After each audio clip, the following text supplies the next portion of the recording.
Missed an episode of your favorite podcast? Choose from over a decade of content in our archives, not just the latest episode. All free at GCNlive.com. This is your call to action. Get prepared, America. Economy, survival, energy, disasters.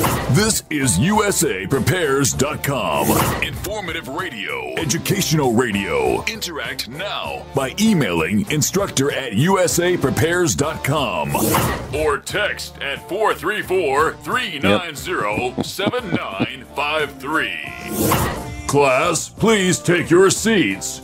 Now, your instructor, Vincent Finelli. Everyone all set? Cocked? Locked? Oh, jeez. Here we go. Your dial set correctly, too. USA Prepares. We're delighted you're here. And we broadcast 2 hours from high atop the Missouri Ozark Mountains. If you'd like to call us, 866-582-9933. 866-582-9933. Listen line, it's up 24/7. 605-477-3249. 605-477-3249. Kyle's engineering the broadcast in Minnesota at GCN. I'm Vincent Finelli. Doc Graham's with us. Welcome, Dr. Richard Allen Miller. Good morning. I know. We talked. You got it. Yeah. I was talking with one of our engineers last night, electrical engineers. He's one of our instructors. And together and separately, we are designing and building our off-grid system, our off-grid solar power generation system. And we compare notes and we share designs and we share our thoughts. It's not like we're in competition to beat each other, in a race or anything like that. However, we are sharing our concepts, our designs, our successes, our trials, if you will. And we were talking about. I said, he mentioned Rick Miller, and I said, Rick's a real hoot. He's a delight to be with, and I said, we chat just before the broadcast for a couple minutes about what we're going to talk about. And many times, that's the last time we talk about it. Yeah. So, Rick, I went to Home Depot yesterday. And here goes another one of our sponsors. I'm sure they're going to pull a plug on us right after this. So I went into Home Depot, and I walked past, went in the front door with our son and his lady friend, and I walked past this big pile of air conditioning units. They're all made in China. And I went through the appliance section, and they're Asian appliances as well, like Samsung and LG Gold Star. That's what you see when you go to these big box stores. And just to demonstrate the point to our son and his lady friend of 3 years or so, I said, watch this. So I went over to this Asian refrigerator freezer, side by side, and I opened the freezer door with my left hand, and I just closed it normally. And the refrigerator door popped open. I said, look, did you see that? So when you here's your homework. Next time you go into one of these big box stores, whether it be Lowe's or Home Depot, and you see these stainless steel skinned refrigerators from Asia, open the freezer door and just close it normally and watch the refrigerator door pop open. And then you're going to have to ask yourself, what's that going to be like when you get home? Every time someone opens the freezer door and just closes it normally, the refrigerator door is going to pop open. So you're going to have the refrigerator door open a lot by accident, or actually by design, I should say. So here we are. We've lost our way. We've gotten rid of manufacturing in this country, and for a very large extent. And then try the same thing with a U.S. branded appliance. And what you'll find out is when you open the freezer door, the refrigerator door does not pop open. And then here's something else to look at. Take a look at the deli tray. Now, even though Dr. Joel Wallach does not want you to eat deli meats, that deli tray is kind of a nice place to store things, like avocados and so forth. Well, take a look and see if the refrigerator freezer model that you're looking at comes with one of those. Because I asked, and they said, oh, you can order that. That's an option. So keep in mind that what you expect from an American appliance manufacturer may not be what you get if you buy an Asian manufactured appliance, like a refrigerator freezer. So I wanted to share that. And then, Rick, because we're doing installing our solar upgrade, and we're rewiring part of the wiring of our house, and because we have an electric hot water heater at one end of the house, I decided to take that hot water heater offline electrically because of the load that it draws from our solar system. It's not practical to try to power a hot water heater electrically with solar panels. So I'm replumbing that into another hot water heater that is heated with our outdoor wood furnace. So I needed to buy some plumbing fittings, some bag of 10 elbows, 3/4 inch, and a bag of 3/4 inch tees, and I wanted some ball valves to shut off the hot water as I modify the plumbing in the house. And these are CPVC fittings. So there was a guy stocking the shelves in the plumbing department, and my son and his lady friend had already been there, and they gave up trying to find the parts that I mentioned we needed. We had a list. I couldn't find them. So there was this guy there stocking the shelves, and I said, I looked at him, and he kind of ignored me. I said, so are you knowledgeable in this area? And he said, yeah, it's okay. So what I'm looking for is a 3/4 inch ball valve in CPVC, kind of a tannish colored plastic. And I'd like them with the red and black handles, like you used to have, but I can't find them, and our son can't find them. Do you have them? And he looked around. He didn't know what he was doing.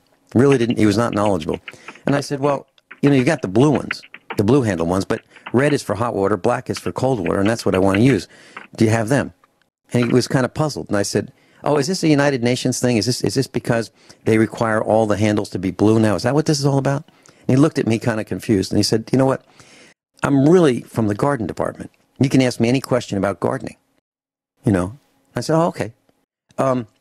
Fertilizer. Like if it says 10, 10, 10 on the bag, what does that mean? And he said, well, that means nitrate, sodium, and potassium.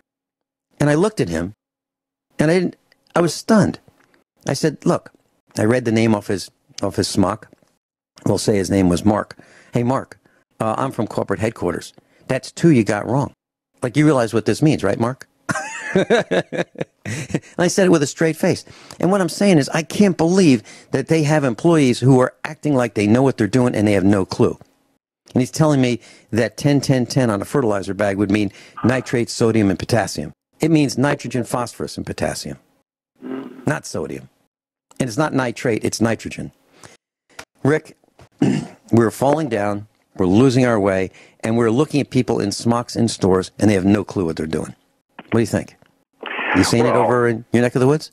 There's a lot of ways I could respond to this. I'm just going to take the middle way and say it's business as usual across the board. Everything is wrong right now. Everything. That's really the main point. There's something else going on. You could talk about weather and all the different anomalies that are occurring everywhere on Earth.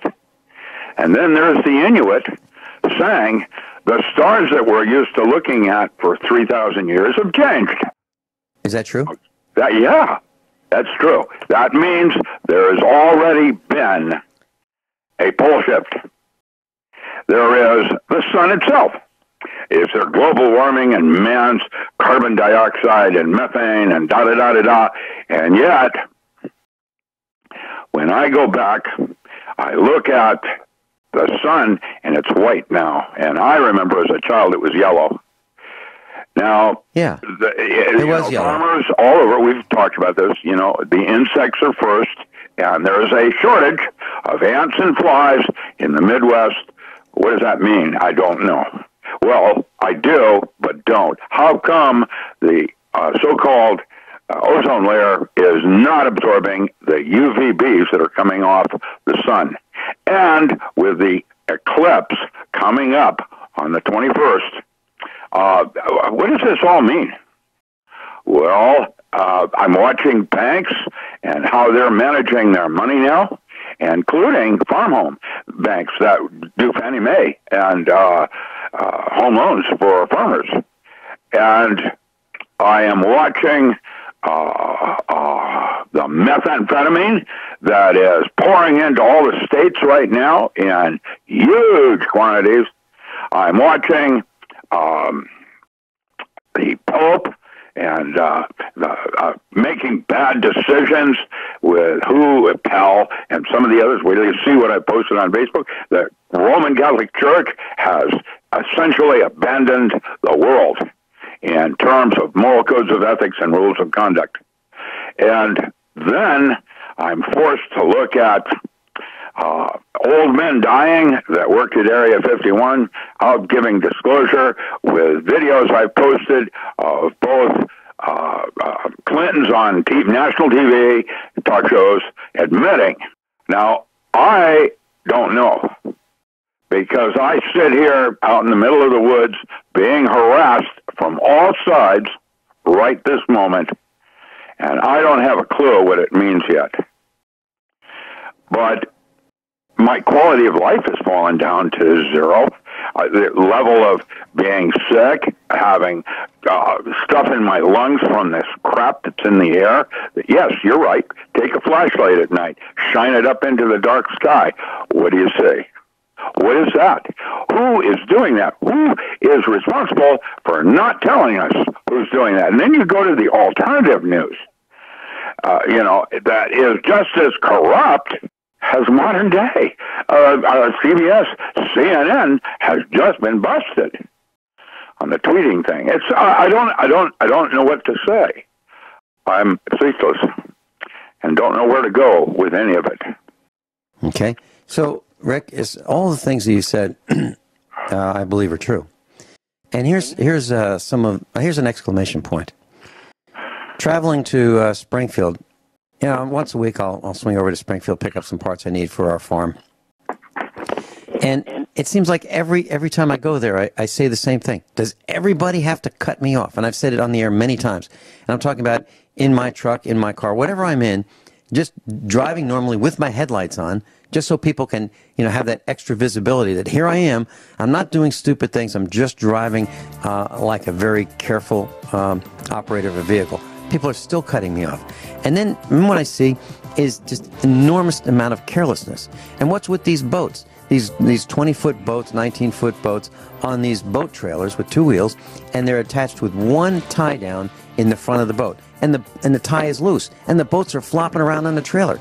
And I'm thinking, this thing is going to land in one of these lanes, and it's going to kill people. Let's talk about that when we come back. Carelessness. No sooner than when we talk about CenturyLink, I'm looking at the connection screen and I see frame loss, and that actually is like hitting the mute button on the broadcast. So we may have some more problems, and if I do, I'm just going to use Plan B and reconnect. So Rick, if I disappear for a minute, just keep talking, and I'll be right back. We've got Jay in Arizona. Jay, welcome. You're on with Rick Miller and me, Vin Finelli. Arkansas, okay, well, I see AZ. I thought that was Arizona. You got some really good subjects today. You're talking about the weather and the bugs. You mentioned the loss of bugs. So I know in the spring I see a lot of bugs because they commit suicide on my windshield. But as of right now, no, I don't see a lot of bugs. You're talking about the air quality, and I don't know if you've heard about this. I don't know if you can research it or not. I had heard that Donald Trump had put an end to the chemtrailing. I haven't seen any in a few days, and I just came out of Texas, and I was in California. I don't know. What do you think? All right. Well, Jay, I've got a comment on that, and then I'm sure Rick does as well. I've mentioned that ever since Donald Trump had been in the White House, we've seen fewer and fewer chemtrails. No question about it. We see him probably 1/20th of what we used to see when Barry was bombing the United States with this airborne debris. And seriously, I've talked to medical doctors, and the respiratory sections of hospitals are just packed, literally packed with patients. So more patients with respiratory distress, more patients with respiratory diseases. I'm seeing more cancers. I'm seeing instructors at USA Prepares who are succumbing and falling ill, seriously ill. I'm seeing it. I've been reporting it. And I've seen exactly what you're saying about the chemtrails in reduced amounts, significantly reduced amounts over our farm. However, I have talked with people on the East Coast, and they say it's not quite the case over the East Coast. They still have chemtrails over there. So, Rick, what are you seeing? We have chemtrails here in Oregon. Actually, yesterday, today, it's getting weirder and different. And that means they're refining their techniques so you're not noticing. And when you don't see chemtrails, it's like Mexico. When I was down there, they lay them down at night when you can't see it. And then in the daytime, it's already dissipated. It's in the atmosphere, and nobody's well aware of it or looking up into the sky to notice. Now, we've had some very strange weather here also. It's cooler than it should be. And yet California is hotter than it should be. And I don't understand what's going on. Globally, we are cooler this year than in history. Did you know that? Jay, I've read just the opposite, Rick. I've read that temperatures, there are extreme temperatures that are higher. Right. I saw, mine came from Suspicious Observer. I don't know whom to believe anymore. Well, let's ask Jay. Jay, you're a truck driver, right? Yes, sir. Okay. And are you an over-the-road truck driver where you go coast to coast, north and south? Yes, sir. I'm all over the place, and I was just in Missouri, last time I called, like I said, I haven't seen that much of chemtrails anymore. I have seen a lot of this really strange weather where, I don't know if you have been in Phoenix during the summertime when it's 115 degrees, but you get out of your truck and your truck is at 72 degrees, and you walk out and it's like you're sticking your head in an oven. Yeah. Well, Jay, let me ask you this. Jay, can you stick with us, Jay? Because I've got some questions about what you're seeing. All right, stay with us. And one of the questions I would want to ask you about is tire carcasses. Are you seeing more pieces of rubber belts, parts of tires, tire failures because of the heat, the extreme temperatures that you're seeing, like close to 110, 120 degrees on the roads? We'll be right back.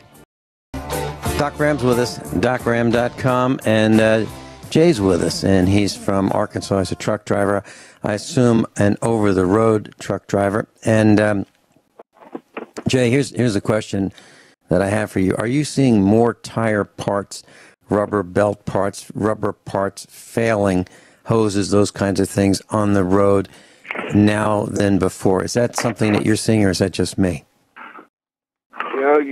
You just asked that question, and right as we went into the break, there's a big piece of tire right in the middle of the road. Those truck drivers, we call them alligators. We warn other truck drivers, watch out for the alligator in the middle of the road.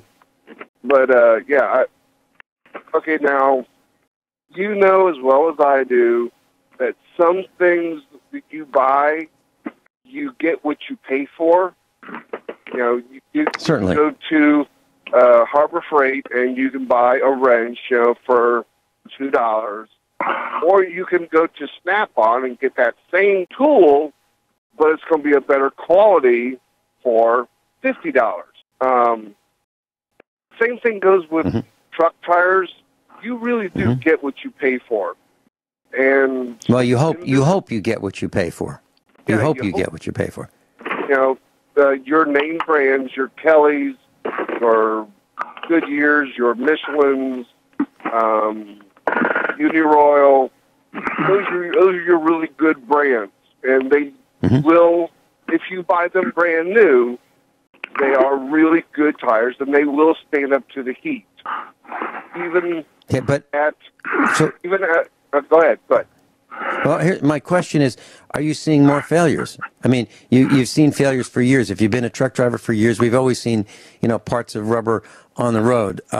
But what I'm saying is, are you seeing an increase that you can attribute to the extreme temperatures? Now, here's why I'm saying this. I have a non-contact thermometer. I can aim this thing. It's kind of like a pistol grip thermometer, and you can aim it at a distance and read on a display the temperature from 20 feet away.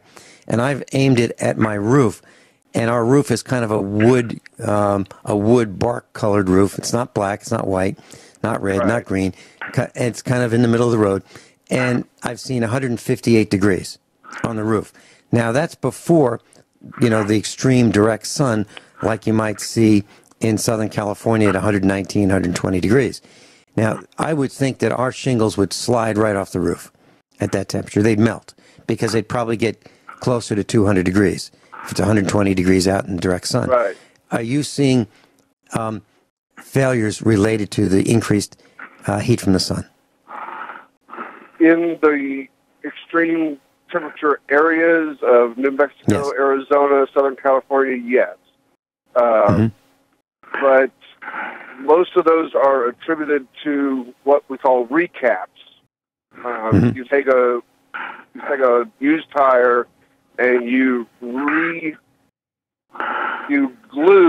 a new tread onto that tire, and then you use that tire. Well, a recap is not as durable as a new tire. Right. The glue just melts, and unless you keep the temperature or the air pressure in the tire at a reasonable air pressure, it will explode because it just gets too much air pressure in the tire because of road friction, and the tire gives out and it blows all over the place, and then you have, Right. Let me ask you a different question about observations on the road. Jay, do you see an increase in carelessness? Drivers who are more careless behind the wheel. Are you seeing that, or is that just me? Oh, geez, yes. Oh, my God. And California is notorious for it.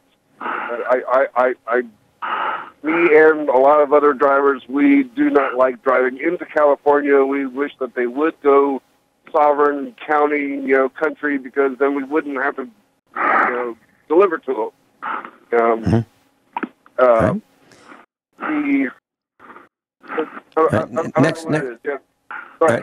Next question for you, Jay. I've noticed that there are people with trailers, or trucks pulling I'm talking about pickup trucks, pulling small trailers in the fast lane. They seem to have a need to go faster than the speed limit with loads that I think are not as secure as I would like to see them. Boats that are not secure, that are loosely winched up to the front attachment point in the front of the boat. Are you seeing this as well? Oh, absolutely.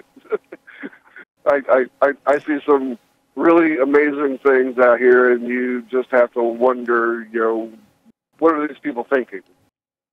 All right. Next question.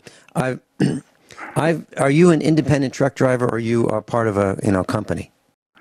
I'm a part of a small company. I'm a company driver, and we have a really good company that I'm with.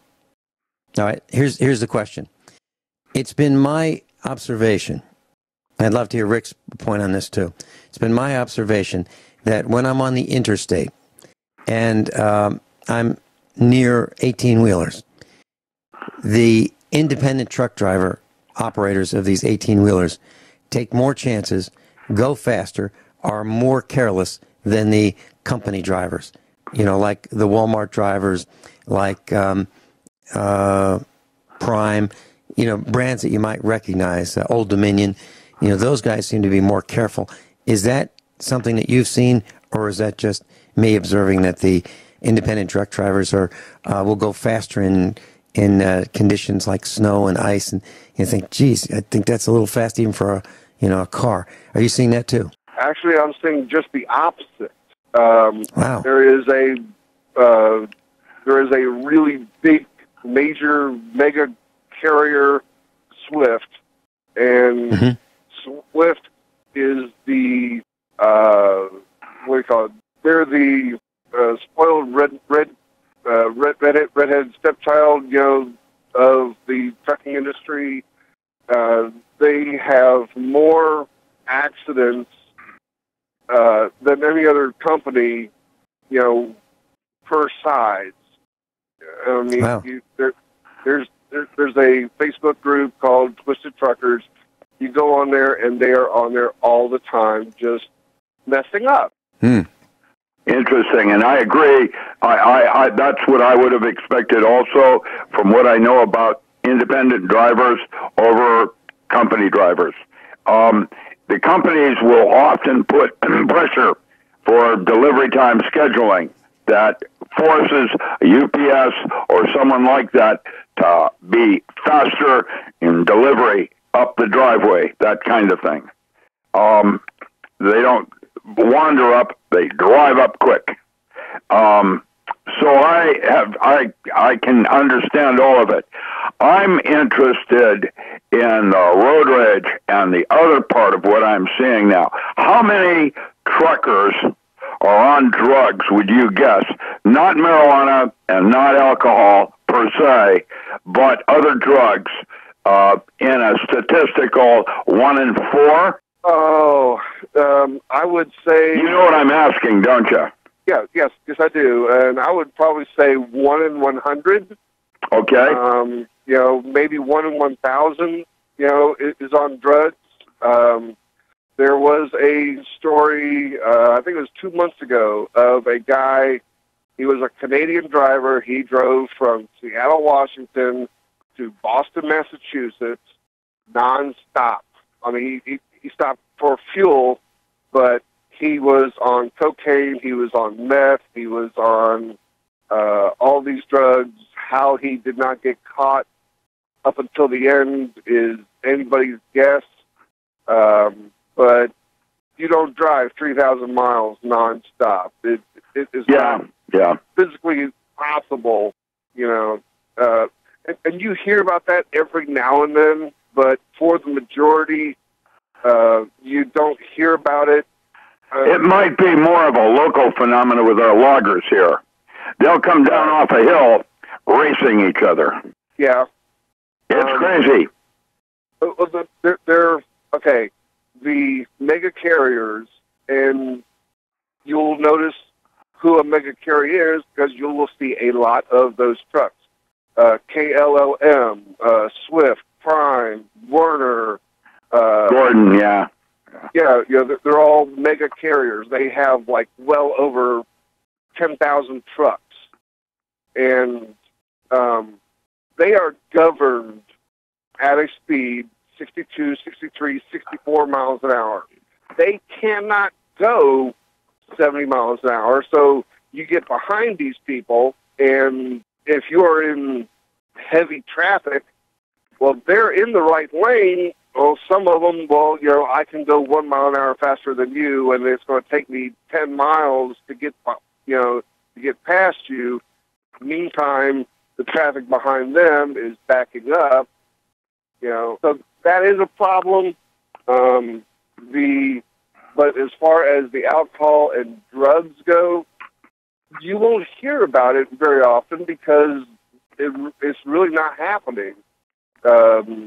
I mean, every now and then, like I said, you'll hear about that one instance where this guy was just gacked out of his brains and driving, for 3 days nonstop, Jay, can you identify stereotypical drivers, based on the vehicles that they're behind the wheel of? That if it's a red or some specific color and a specific brand, that they are more likely than the typical driver to do something crazy or reckless. Is there that kind of a stereotype that's true? Oh no. Okay. You won't notice it. Jay, would you do me a favor? Would you leave your telephone number with our engineer, and I'd like to call you and see if we can talk off the air about getting you as an instructor. Jay, thanks so much for being with us. Doc Ram's with us, Dr. Richard Allen Miller, Jay, our truck driver student, is with us. And Jay, were you able to give your telephone number so I can call you later to our engineer? Nobody asked me. Not yet. Okay. So before you disconnect, please, Kyle, if you could please get his number, I'd appreciate it. I'd like to talk to you about, coming on the air with us as an instructor and sharing your experiences on the road. I find his observations interesting and possibly important. Yeah. Absolutely. So, Jay... Can I add something? Yeah. Okay. For your listeners, this is just a little tidbit of information. I can weigh as much as 80,000 pounds. Okay, that is 40 tons. I cannot stop on a dime. If you pull in front of me and then you slow down, it takes me longer to slow down than your little car. I cannot move out of the way as fast as a tiny little car.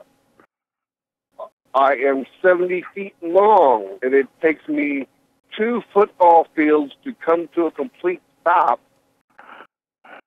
right, versus your little car in just a couple hundred feet. Mm-hmm.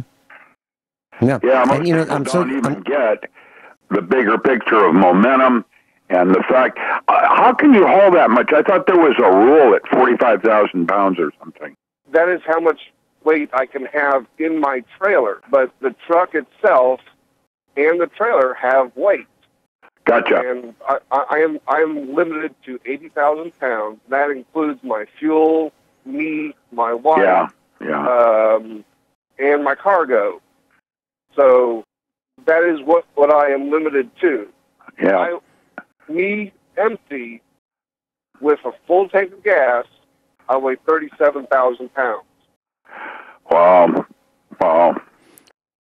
So, Jay, your advice, I'm so glad you mentioned that because that was my next question for you, and you led right into it. Thank you. What do you want us who are not in these 18-wheeler rigs to do so that we prevent ourselves from being run over? Obviously, not pull in front of you and slam on the brakes. Obviously, that's one. What about your visibility? What about, people that draft you? Does that drive you crazy? Drafting really doesn't bother me because I can't see you. If you are right behind my trailer, I cannot see you. Now, if something happens in front of me and I have to slam on my brakes, you're going to be the last one to know. That's a point. Yeah, what you mean is you're going to be the first one to run into the back of the trailer, but the last one to see the object. Right. Right, because it's blocked by you. And what about hazards that you may pick up? So if you see one of these alligators, which is a disconnected, severed tread, if you will, from a tire in the road, and it's in the center of the road or just a little to the left or a little to the right of center, and you hit that thing, it's going to come flopping up. Wouldn't that go through the windshield of the vehicle behind you if it's close enough? Potentially, yes. If you are right behind my trailer and I pick up one of these alligators, one, it can go through your windshield. Two, it can probably go through your grill. I mean, that's the best. I mean, the best is, that, hopefully it's not that bad and you run over it and mess up the underside of your car. So it's best not to draft a big truck. Just give us space. One last quick question. Sure. Jay, what about exploding brake drums on tractor-trailer brake systems? Have you ever seen them come apart through centrifugal force and just do destruction? Have you ever seen that? On a downhill, I've seen drivers with hot red drums. They're not going to explode unless they're just not very well taken care of. Okay. Jay, we're out of time. Please leave that number with our engineer, and I'll call you later this evening. Thanks so much for being with us. Rick and I'll be right back. Everyone all set? Cocked? Locked? Hour number 2 of USA Prepares. Dr. Richard Allen Miller's with us. And Rick, during the previous hour, we talked with truck driver Jay, and he's an over-the-road trucker. And I called him. He left his number with Kyle, our engineer, and I called him during the break. We had a really nice chat, and I invited him to join the faculty as someone who has been, here and there, traveled north and south, east and west, and he's going to share his observations with us in the next couple of weeks. And I asked him how many miles he drives a year. 3,000 to 4,000 miles a week, 200,000 miles a year. So he's seen a lot, and we're going to be talking about the blight. We're going to be talking about what's happening across American cities, first-hand observations, not the news, first-hand observations from your newest instructor, truck driver Jay. So I just wanted to share that good news with our class. And one other thing, class, if you've got information that you think is important and you want to share it with your broadcast classroom, contact me. You can contact me at Vincent at USA Prepares, or just call us on the air. And our toll-free number, 866-582-9933. And you too may join the faculty as a USA Prepares instructor. Don't expect to be paid. Nobody's paid, including me. We are all volunteers. All of us are volunteers. And what we do is we are passionate about the information that we want to share with you. We want to teach. Teaching is our passion. It's something that we get a great deal of enjoyment out of, helping people and whom want to be helped. If you don't want to be helped, we can't be successful. So if you're interested in being helped, we'd love to have you as part of our broadcast classroom. If you want to share your information, and if it's accurate and bona fide and above board, and it's honest, and you do it with integrity, we're all ears. So I just wanted to pass that along. Rick, I've noticed something that really bothers me. I guess a lot of things bother me. But here's something that I've talked to a number of our instructors about off the air. And that is that people are giving up. Here's what I'm talking about. I know people who have very serious diseases. And unfortunately, we don't always find out about them in the beginning. We may find out them, toward the end of their lives. We find out about instructors who have family members, and they've said, look, there are alternatives. Your doctor has given up. Your other doctor's given up. Your other doctor's given up. They say there's no hope. But there are alternatives. How about trying, some of these alternatives for cancers? And we're hearing too often the same thing. I've made my peace, or my uncle's made his peace, or my grandfather's made his peace, or my father's made his peace. We hear those kind of statements, and they've just given up. I don't understand. I'm going to fight till my dying breath. I'm not going to give up. At least that's what I think. Rick, what do you think is the reason? Or do you think that I've lost my mind and it's not true? People are fighting more than ever. It's a measure of the climate of things that are going on in the news. And I just posted just a minute ago how the people that make headline news change wording to create sales and or spin. Spin is lying by omission, misdirection. And we're all guilty of it. I try to always correct myself when I'm found to be something wrong. I'll post something, someone that was posted 2 years ago, and I'll notice that I made a mistake. It isn't new, it's old, that kind of thing. I make mistakes, we all do. We try to have the intent toward, correcting things so that we're more accurate. I've noticed that trend is lost in a lot of people now. That's the idea of the distinction between ethics and morals. And each of us have our path that we follow in terms of trying to be true to ourselves. What's important to me? Is it, making money, or is it at the end of the day, being able to look at myself in a mirror. And we all have these choices, and we're all different in the way we choose. That's what made man God's favored. We have the choice. And that part is interesting, trying to discover what it is for yourself, what's important for you, and then aspiring toward something more. You're talking about spin, Rick. You're talking about spin, and there's a broadcast that, actually it's a TV series that Tom Selleck is the main character, and it's called Blue Bloods. It's on Netflix. And one of the other main support characters is a guy who's the public information officer. And they're always talking about, how they're going to write this up, how they're going to present it to the public. And what it really means is, how are we going to get away with this? How are we going to lie about it? How are we going to spin it? How are we going to make it palatable? But how are we going to not tell, or whatever? Yes, yeah. And how are we going to not tell the truth? And it's an outrage. It's an outrage that governments do this. And we're talking about this television story about, the New York City Police Department. We're talking about how their public information officer is going to spin. And if, when we look at the White House during the Obama regime, we used to look at the press secretary, and this guy. The Blue Bloods reference that you made shows that demonstrates in that series that individual police officers that are outstanding in their work will break the law to correct the law. And it's not who makes those decisions to diverge or to, beat something out of somebody to get the truth to save a bunch of people, or it's against the law to do that, and they have rights.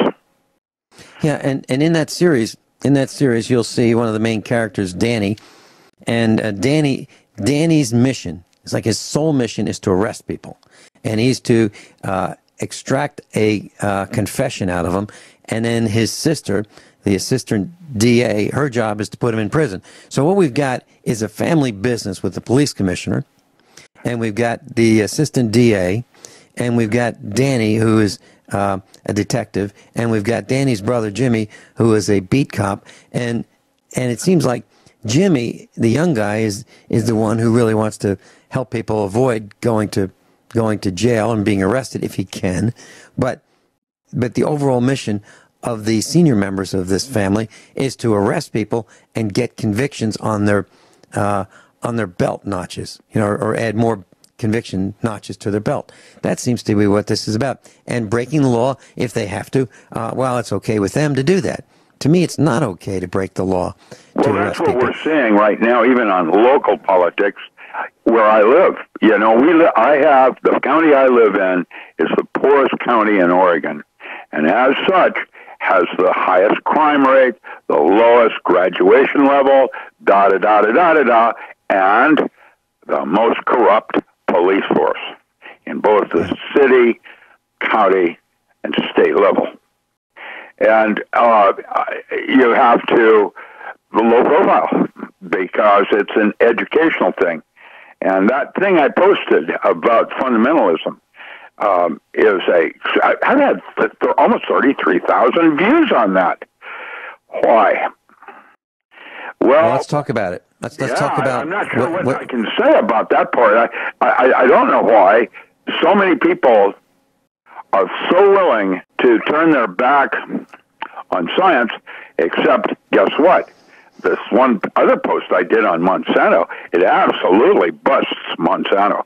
I mean, they have broken the law repeatedly and done it with false news, misreporting of data, and then had government agencies be complicit because of bribery and whatever. And today, this is rampant across the board with all major corporations. Volkswagen came to mind, the little bug, and their illegal cars that they ship to America and now sit in parking lots waiting to be sold but are not available to drive because they're in violation of the law for emissions, that kind of thing. I don't understand what's going on. When that one shipping agency in high seas bankrupted last month.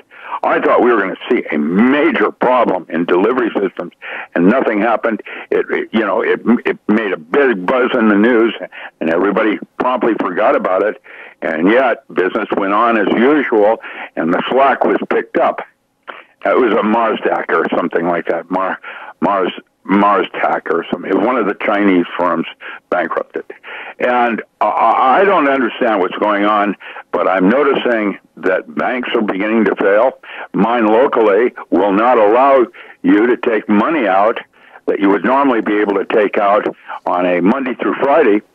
Saturday, they used to have, the bank was open for 4 hours. Now it's just a drive-up window. Used to be you could take out so many thousands of dollars in cash. You can't anymore. And that's a new rule that's just less than 3 months. Just happened. The banks are starting to tighten down in terms of giving you what is actually your right. And services are being cut back. And expenses are going up. In other words, you're paying more to get less. And then there are misleading things about, unemployment is down. That's because they're measuring it against people trying to collect unemployment, not how many people are not working. They can take the spin and change things. Several years ago, there was I live in this little town actually I live outside the town, but inside the town there are about 100 people who live here. And there was a meeting at the U.S. Postal Service building in town where there's one parking space, and they were going to close our post office. And I decided I would go to this meeting, and there were only a few people there. I'll tell you what happened when we come back. And it talks about the decline of the United States of America. We'll be right back. Doc Ram's with us, Dr. Richard Allen Miller. If you want to go to the website, or the Facebook page, docram.com. Rick, several years ago, they decided, the United States Postal Service Corporation decided they were going to close some of their retail outlets. And when you think of the post office, you don't think of retail, but that's what they call themselves. And they were going to reduce their hours. Now, it used to be Monday through Friday and Saturday, half a day Saturday, the post office was open in our little hamlet here in Missouri. Well, they decided that they were going to save some money and close a bunch of post offices. And how many? Well, there's an article, npr.org, in 2011, and it says, "Is your post office closing? USPS is studying shuttering 3,700 locations." So they were going to reduce the hours. Actually, they were thinking about closing our post office down. And I went to this meeting. There were about, just a handful of us there. And I said to this guy who was, I know the postmaster, the former postmaster, and I know many of the employees, the rural carriers. I know these guys, and they know me. And I noticed that this presentation in the lobby, which is maybe 8 feet by 8 feet, it's a little tiny place, it was packed, and the representatives from the Postal Service were people I've never seen before. And they had their ID tags on around these ID straps around their neck, and they were turned backwards. So it said, it looked like the back of an ID, but you didn't see any picture, and you couldn't see any name. And so in my best Columbo, I spoke up and I said, "I'm sorry. I don't know who you are. You have your name tag, your ID on backwards. Who are you?" And he finally turned it around, and I said, "Ma'am, I'd like to see yours too." And I started writing them down. And I said, here's what I hear you guys saying you're going to do. You want to close this post office. This is the centerpiece, the focal point of our little village. Without our post office, this village is going to close. It's going to go away. It's going to die. And we're not going to let that happen. And we know who you are. We've got your names. And I said, at 3 o'clock today, I'm going to be on the air in Springfield, Missouri. And I'm going to talk about what you're doing here. And I'm going to name your names. Would you like to come on the air with me? And they declined. So here's what they do. These government minions are sent from someplace else where you don't recognize them, and they give you the bad news and then they leave. So what has happened to our post office? It did not close. But the hours are now Monday through Friday, 8:30 to 11. Then they close. Then they're open from 11:30 to 3. On Saturday, they're open for an hour and a half. So they've reduced our hours, but we still have our post office. So we can say, yay, we won. Actually, we didn't win. And all across America. I live in a bigger city than you, way bigger, and my postal hours are much less than yours. Well, did you go to the meeting? Did you threaten them? Because we did. We threatened them. We told them we're going to make these thugs famous. And I guess they figured that the fallout was going to be pretty significant because they figured that I was not going to back down. Maybe that's what happened. I don't know, Rick. I really don't. But we're not taking it anymore. We're not. Now, I mentioned that some people are giving up, and I don't like it. But others of us are not giving up. As a matter of fact, I've got in my hands here, and I'll do what Rush Limbaugh does. I'll shake the piece of paper. This is my notice. This is my notice, 2017, change in the valuation of my real property. So the valuation of our farm has increased $480. So I set up an appointment to meet with the assessor. I'm going to meet with the assessor within the next couple of days. And Mrs. Finelli was on the phone confirming the exact time of the appointment. And the assessor said, look, it's only $480 increase in assessment, but your tax bill's only going up $20. So, like, what's the big deal? And so my response is, I'm not interested in the $20. I'm interested in the thousands of dollars that I'm going to get our assessment reduced by, because I'm going to challenge them on everything. I'm going to make them prove to me where this total assessment came from, line by line by line. And I've allocated the better part of a day to doing this with them, side by side. So they're going to have a lot of explaining to do, and I'm not leaving until our tax bill's lower. I'm not interested in paying them $20 more. I want it lower. I want to know how these thugs have determined how much they're going to extort from us. Dr. Richard Allen Miller's with us. Rick, if we want to buy some of your books, where do you suggest we go? I'd like you to feel free to go to my primary website, which is richardallenmiller.com, ALAN. And then there's a bookstore, and each week I am trying to put on specials.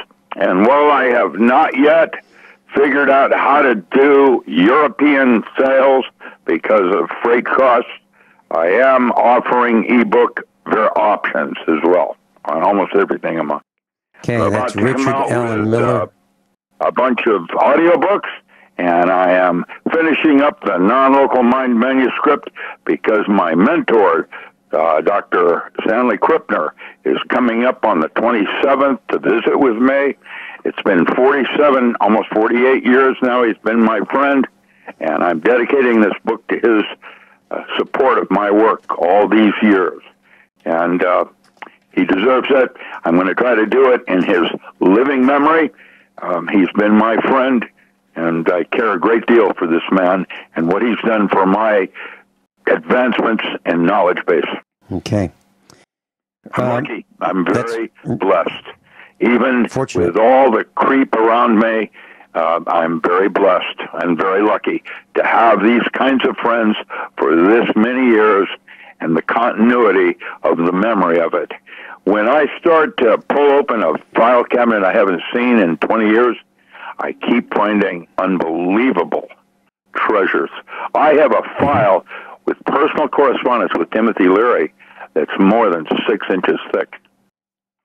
Imagine what some of those letters might read in terms of him talking to me. It was just, I'm really blessed. Mm-hmm. And when people suggest I'm not what I seem, good luck with that, because I'm about as transparent as it gets, and now you have to wonder why they're doing what they're doing. And most of them are being paid. I'm now realizing that I'm an asset to a number of different governments, if you will. And I've been very blessed in that regard, where I'm not a spook. I'm basically a nerd. And I'm going to try to do the best I can, and I'm making mistakes, but I've had enough of what I see is going on out there, and I would be remiss if I were to say something different. They should have put me on payroll a long time ago. It would have been a lot cheaper and a lot easier than what I'm about to do. I'm pretty upset that they would do something like that to someone like me, because I'm a simple man. I've lived very simply. Today, they're messing with my bank account. How can they do that? Well, they just did. It means I'm going to have to go hassle. Medicare now owes me a bunch of money. We'll see if I get it. Yeah, we've got a special broadcast tomorrow. We're going to talk about Medicare, how it all works. I'm glad I have Medicare over the VA. Yeah. I'll tell you what, if the fact that I was Navy Intel as opposed to Navy gives me, I was a government official, i.e. I was a paid gun because they didn't have anyone like me in the military, and as such, I don't get the VA or the domiciliary. I get Medicare, and thank God I have found a true friend with HealthNet. HealthNet is a true, or at least the people I'm dealing with, are true advocates for me, and are trying to, help me help myself. They were going to send me, Medicare was going to have me have to go to Portland and do crazy drugs like ketamine. And I chose an alternative. It worked. Thank you, Lord. I mean, I have no longer a problem with my trigeminal nerve, and I can only imagine what would have happened if I had gone to the Reinhardt Institute and went under neurological studies. Oh, man. The medicine today is as full of errors as anything you could possibly imagine, and now there is no credibility with scientists, because scientists, peer review, will lie for money, grants, access to funding. And I have chosen not to play in that arena, and as such, I'm a simple, penniless old man that is now being messed with my bank because I won't play. And I watch the harassment that I get, very limited, on Facebook. Somebody threatened my life on Facebook. My daughter called, absolutely concerned. My girlfriend, and this guy, I tried everything I could on Facebook to remove his post, which was offensive. He had a picture of my x-ray of my broken neck and talking about slitting it. Now, how he got my x-rays, I have no idea. I had x-rays taken that showed that my neck was broken when I was 5 years old. Even the military never caught that one. But there it is. And this guy's got a copy of it, and he's posting it on Facebook, talking about slitting my throat. And I tried to contact Facebook. Do you think there was a single person that came to my assistance? Why is that? And I'm not kidding. Helen, who is my social media in Brisbane, has no problem getting around on the different things until she tries to go to my particular Facebook account to manage it. And then we get all these pop-ups and discontinuous informations, like you click on something and it won't load. You click on it again, it'll take you to the wrong place. And I would say that Facebook is being done with intent, and now I know for a fact about Google, because I've actually encountered Google's new AI. And it's real bad. It is. If I had known it was going to be like this, I wouldn't have done this. I would have not written. It turns out writing is my joy. That is the only thing I really enjoy doing, is writing. I don't care about the media. The only reason I do media is to try to support my writing. And instead of going and playing or sleeping with the enemy, working with Amazon Prime, someone like that, I chose to be a smaller. Everything comes out of my home, and I autograph everything. And yet my books are being sold everywhere by other people. Where did they get them? And where's my royalty? And why is Amazon not notifying me and talking to me about this. I only have an email. I'm not allowed to talk to a human being with Amazon. At least PayPal will have an expert call me, and they usually can speak pretty good English. I have had enough of dealing with people that are, well, Dr. Richard, thank you. You know, I've had enough of this. Are you saying that they're only authorized to say, I'm sorry for that? I'm sorry for that. They don't I'm sorry for that. Actually fix the problem. They don't even really care about the problem. They're just saying certain words because it's recorded. They're authorized to be polite, and they're authorized to apologize, but they're not authorized to fix. That's the other part of it. I have yet to find someone that I can talk to intelligently with Amazon or Ingram. And Lightning Source, when I started asking questions about, well, are you publishing any of my other titles? And they, instead of giving me the answer, they said, we no longer appreciate your services. And I was doing a lot of business with them. It's not about money. There's something else going on here. I'm money. I'm easily taken out. I'm gone. You know, they've pretty much run a big thread over me to the point where I'm no longer able to write. I'm going to try to get my manuscript finished for my mentor because this may be the last time I see him. He's old, and I just would like to be able to finish some of the stuff. I have had roadblocks thrown in front of me that literally have stopped me from writing. The only thing that I'm living for right now is to write, and I'm not allowed to do that. There's just Rick, too many other distractions going on. Right now, as soon as I get off the air with you, I got to figure out why the bank took a bunch of money out of my account. Why could they do? How could they do that? Now, when you say out of your a week, there it is, and now they just summarily took it out. When you say out of your account, you're talking about out of the account that you are operating. Someone has a business and they've entrusted you with their funds, right? Is that what you're talking about? Yeah, it's not my money, and the bank has taken it anyway, and with no explanation, and doubles it, and it's wrong. Mm-hmm. Mm-hmm. And obviously it's a mistake, no problem, but it's just called a distraction, actually, like blocked phone calls and other kinds of things that will beep during critical moments when I'm doing what I do. And I know they're not real because I know, like, for example, that guy a year before was posting on websites, I have it, that he really appreciated my work. And there was like a 180-degree turn, and while I know he's on meds and all of that, I don't believe it.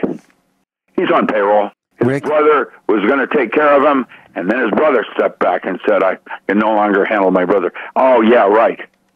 I think it is, I'm looking at shadows, and I don't want to be like that. And yet, how is it that once I've moved my business to a secure server, I have not received a single order, and the attacks on admin have increased to the point where I'm getting one almost every minute from midnight to midnight. How many is that? 700 a day trying to attack my site? Rick, let me share this with you. What do you think that says to someone like me that would rather be a Quaker living a simple, quiet life up on top of a mountain somewhere as a recluse, which, by the way, I've done for almost 30 years. The only reason I'm writing right now, just FYI to everybody, was because of my little girl dying of leukemia. And so when I see these individuals attacking me and threatening me with my life, where they're scaring my children, and then when I fill out a police report, the local police will say, we don't have the money to make a call to Canada to notify that individual. Now, I have friends in the police department that did that for me, but not from local. Richard Allen Miller's with us, richardallenmiller.com, richardalan Miller.com. Rick, I decided to teach a class, done 5 hours of broadcasting about extreme tax deductions. These are secrets I've learned over a couple decades. How to handle an audit, how to prepare for an audit, how to read the IRS rules so that you can win at the tax game, how to pay less in taxes. All bona fide, all real, all above board.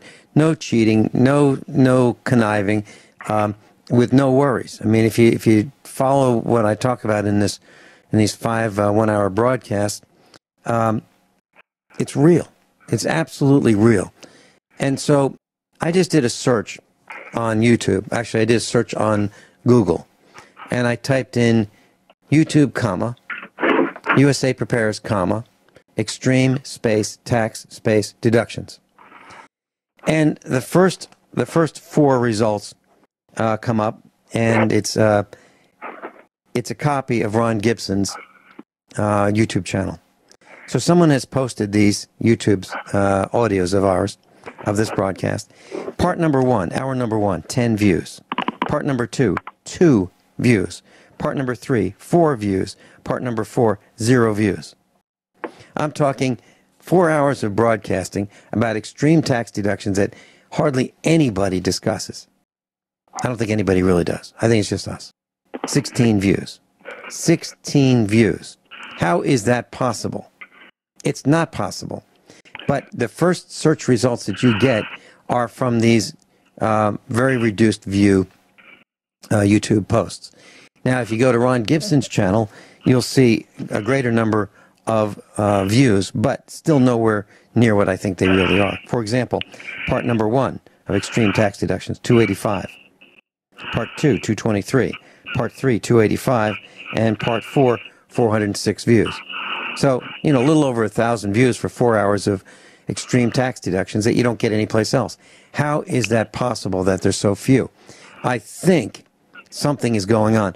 Why would the post of the same audio on YouTube of this broadcast, extreme tax deductions, have 10 views, 2 views, and 4 views? How is that possible?